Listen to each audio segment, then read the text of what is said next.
বর্তমান বিশ্ব পরিস্থিতি গভীর উদ্বেগ ও উৎকণ্ঠার জন্ম দিচ্ছে। পৃথিবীর প্রায় প্রতিটি প্রান্তেই জুলুম, নির্যাতন ও হত্যাকাণ্ড আশঙ্কাজনক হারে বৃদ্ধি পাচ্ছে। যুদ্ধবিধ্বস্ত অঞ্চল থেকে শুরু করে তথাকথিত শান্ত দেশগুলোতেও মানুষের জীবন আজ নিরাপদ নয়। ক্ষমতার লড়াই, রাজনৈতিক স্বার্থ, ধর্মীয় বিদ্বেষ, জাতিগত বৈষম্য ও অর্থনৈতিক অসমতা সব মিলিয়ে বিশ্ব আজ এক অস্থির ও নিষ্ঠুর সময় অতিক্রম করছে। বিভিন্ন দেশে যুদ্ধ ও সশস্ত্র সংঘর্ষের নামে নিরীহ মানুষ প্রাণ হারাচ্ছে প্রতিদিন। শিশু, নারী ও বৃদ্ধ কেউই এই সহিংসতার বাইরে নয়। কোথাও বোমার আঘাতে ধ্বংস হয়ে যাচ্ছে বসতবাড়ি, কোথাও আবার গুলির শব্দে স্তব্ধ হয়ে যাচ্ছে একটি পরিবার। মানবাধিকারের কথা বলা হলেও বাস্তবে তার প্রতিফলন খুবই সামান্য।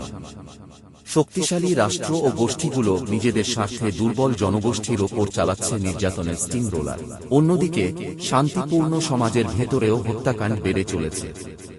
পারিবারিক সহিংসতা, সামাজিক দ্বন্দ্ব, মাদক চক্রের দৌরাত্ম্য ও অপরাধপ্রবণ মানসিকতা মানুষের জীবনকে অমূল্য থেকে তুচ্ছ করে তুলছে। সামান্য মতভেদ, অর্থনৈতিক দ্বন্দ্ব বা অহংকারের বশবর্তী হয়ে মানুষ আজ মানুষকেই হত্যা করছে। আইন থাকলেও ন্যায়বিচার অনেক ক্ষেত্রে প্রশ্নবিদ্ধ, ফলে অপরাধীরা আরও বেপরোয়া হয়ে উঠছে। জুলুম ও নির্যাতনের আরেকটি ভয়ঙ্কর রূপ দেখা যাচ্ছে মত প্রকাশের স্বাধীনতার ওপর আঘাতে। অনেক দেশে সত্য কথা বলার অপরাধে মানুষকে কারাবন্দী করা হচ্ছে, নির্যাতন চালানো হচ্ছে, এমনকি হত্যা পর্যন্ত করা হচ্ছে।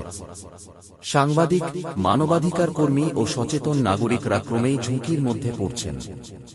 এতে সমাজ থেকে সত্য ও ন্যায়ের কণ্ঠস্বর ধীরে ধীরে নিস্তব্ধ হয়ে যাচ্ছে। এই ভয়াবহ অবস্থার পেছনে সবচেয়ে বড় কারণ হল নৈতিক অবক্ষয়। মানুষ ক্ষমতা ও লাভের মোহে মানবিকতা ভুলে যাচ্ছে। ধর্ম, নীতি ও বিবেককে পাশ কাটিয়ে জুলুমকেই হাতিয়ার হিসেবে গ্রহণ করছে অনেকেই।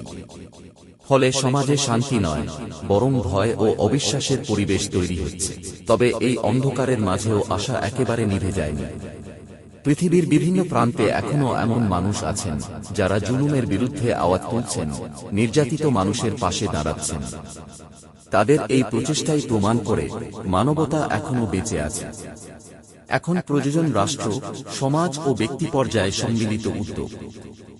ন্যায়বিচার প্রতিষ্ঠা, মানবাধিকারের সুরক্ষা এবং নৈতিক শিক্ষার প্রসারই পারে এই সহিংস পৃথিবীকে আবার মানবিক করে তুলতে। অন্যথায় জুলুম ও হত্যার এই ধারাবাহিকতা শুধু মানুষের জীবনই কেড়ে নেবে না, বরং ধ্বংস করে দেবে পুরো সভ্যতার ভিত্তিকে।